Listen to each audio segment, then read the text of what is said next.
Passport கேட்டு விண்ணப்பிக்க கணவரின் அனுமதியோ கையெழுத்தோ பெற மனைவிக்கு அவசியம் இல்லை என சென்னை உயர்நீதிமன்றம் தெரிவித்துள்ளது. கணவரின் கையெழுத்தை பெற வற்புறுத்தாமல் பாஸ்போர்ட் வழங்க உத்தரவிடக் கோரி ரேவதி என்பவர் வழக்கு தொடர்ந்தார்.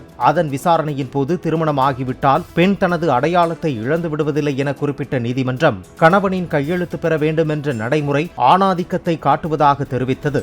இதையடுத்து மனுதாரரின் விண்ணப்பத்தை 4 வாரங்களில் பரிசீலித்து பாஸ்போர்ட் வழங்க பாஸ்போர்ட் மண்டல அதிகாரிக்கு உயர்நீதிமன்றம் உத்தரவு பிறப்பித்தது.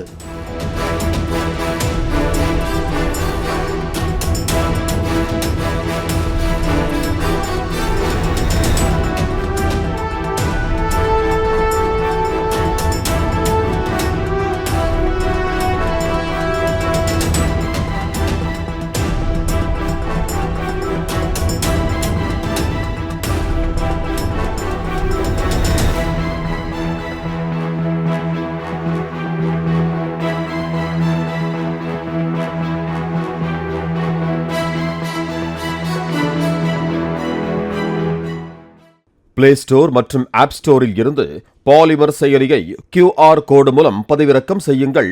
செய்திகளை உடனுக்குடன் பெறுங்கள்.